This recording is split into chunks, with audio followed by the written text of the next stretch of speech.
China recently increased its scope of development activities quite strongly, both with regard to the amount of projects, but also with regards to the sectors. And while China was in the beginning strongly known for its large infrastructure projects, including, for instance, the Tazara Railway, which connects Tanzania with Zambia, or other large projects like the African Union's building, there are also more soft projects right now, where, for instance, education programs are launched, or China participates in anti-malaria programs, or as we can see recently, the activities related to the COVID-19 pandemic, where China provides medical equipment or also provides training based on its best practices learned during the domestic crisis. Yet there are also concerns, as you mentioned. And one of the main concerns is firstly that China would export its developmental model. And here the idea is that China was domestically quite successful in achieving economic growth, but it's often mentioned that this comes at the price of human rights or environmental degradation. And here the fear is that countries in Africa might replicate this model once they receive Chinese development aid. Second concern often named is that countries might get more dependent by receiving Chinese development programs. The third point, which is also often mentioned, particularly now in the COVID-19 pandemic, is that Chinese development projects are often perceived as rather aimed at increasing or improving the picture of China as a global actor, rather than really focusing on developmental impacts.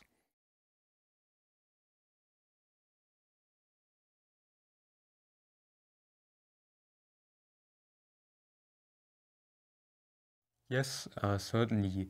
So these differences, or the main differences, can be mapped around two dimensions. So the first is connected also to what I discussed previously about the different sectors. And the second one would be more about political conditionalities. But let me first elaborate a little bit more on these sectoral differences. So China was previously quite active with regard to infrastructure, whereas traditional donors shifted in recent years more to projects in social development or social services, including education, public health, and governmental activities. But more interestingly, I think, is a distinction when thinking about political factors. And here, China is often quoted for its non-interference policy, where China often states that they would not interfere into domestic policy issues of partner countries and provide aid rather on a aid-on-demand basis, which means that if a partner country has a particular project in mind, they would provide finance without asking, for instance, for human rights or environmental protection. When thinking about examples where this plays out, one example are the big hydroelectric dams that are implemented by Chinese state-owned enterprises as development projects in partner countries like Ghana, which are obviously linked to strong changes in the landscape, including deforestation, but also resettlement of populations, which then might have backlash effects on the human rights of these people living in these regions, but also for environmental degradation if these projects are not managed in a well manner. And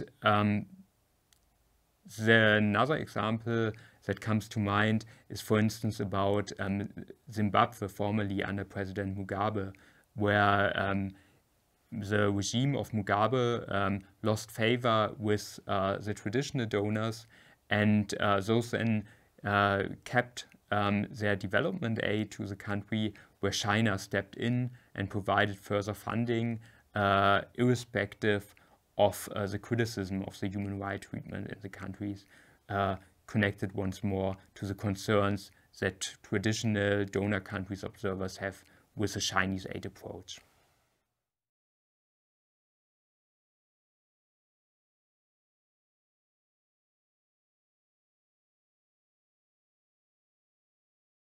What we still find is that Chinese aid, or regions that receive Chinese aid, they experience more repression.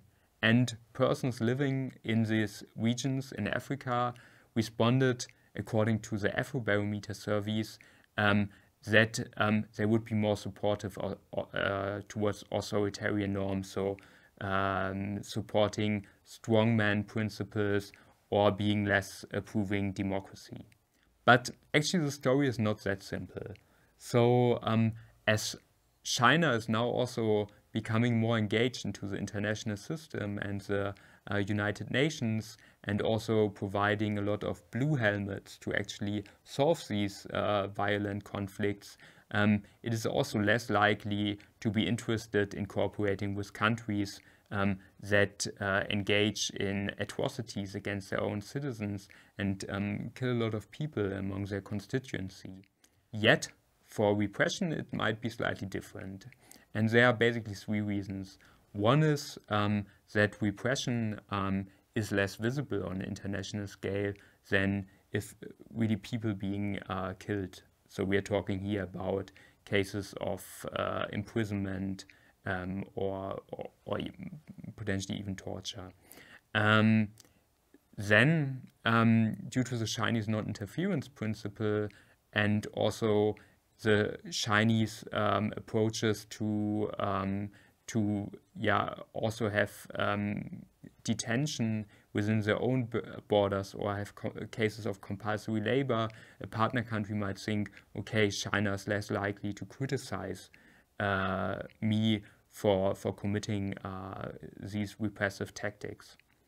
And then the third reason that I would like to point out here is that China in the past also exported surveillance equipment to partner countries, namely its facial recognition software to countries like Angola, Ethiopia, or the previously named Zimbabwe. And if China exports these technologies, and one has to be clear here, this is not development aid, but these commercial exports are coming from China with regards to surveillance equipment, and China also provides training to use these equipments, then as a partner country, I would be less concerned that the country that exports this equipment would actually then criticize me for using these tools.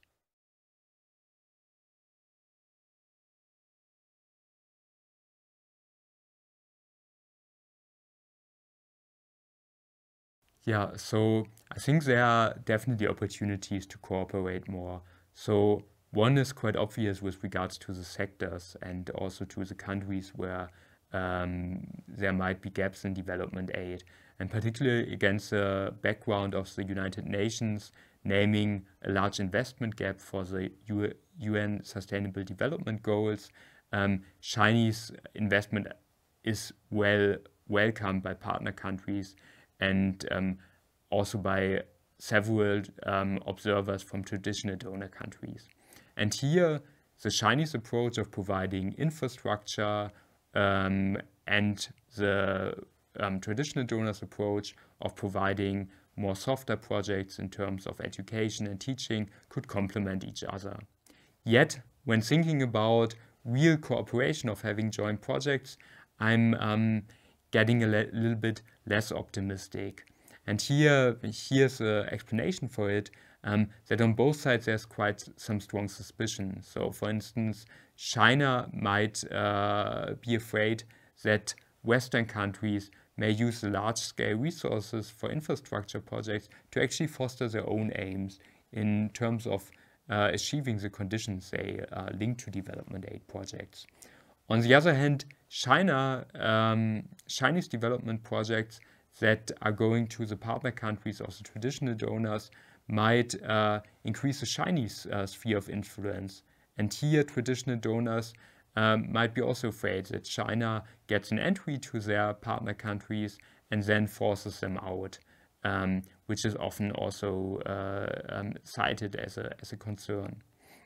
And here, one first way to bridge this gap could actually build more common norms. And for instance, in the framework of a joint aid organization on international level.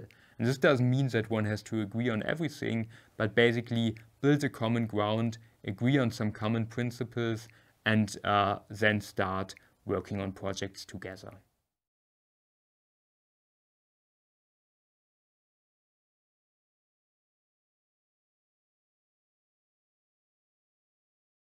Yeah, so for this question, I would actually like to not only phrase it as a challenge, but also give a little bit more optimistic outlook and also connect a little bit to the chances. But you're right, there are definitely many challenges ahead. And one is the question of data transparency, because I would argue that part of the suspicion on both the Chinese and the traditional donor side is induced by the limited level of information, the imperfect information that we have about motives and scope of development activities.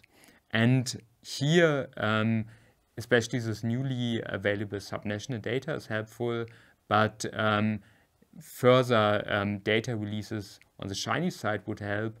But also one has to note that even here in Germany, we have constraints on data, and German development activities and projects are not perfectly reported on in a coherent way on a subnational level. Another concern that I have, or another challenge, is definitely academic freedom. And there are often reports about Chinese restrictions on free research and of researchers who do not want to engage into every topic because they might be afraid that this has an impact on their academic career. But actually, when thinking about recent developments with regard to populism, with regard to alternative facts, and also with regard to developments in the US under the Trump administration, I'm also a little bit pessimistic on this side. Yet, as I said in the beginning, there's also some reasons to think a little bit more positive. One is the availability of big data and the potential that we can see also now during the COVID-19 pandemic, where large-scale data is flowing in, collected by mobile devices, connected from government agencies, but also by private providers. And another incentive that might increase transparency is joint collaboration in science, where projects of Chinese scholars together with Western scholars can foster mutual knowledge exchange and learning, but most importantly for development cooperation, they might also increase the trust in the results of the studies, because if both countries participate, there's less of a reason to be concerned that it's biased in one or the other direction. And this applies to jointly funded research projects at universities, but also project evaluations, which could be carried out by evaluation agencies from both countries. And closing with this, I think there are definitely these challenges, but by engaging in more collaboration, not only in development projects, but also in research, we may achieve better outcomes, both for Chinese and traditional donors' aid, but most importantly for the partner countries.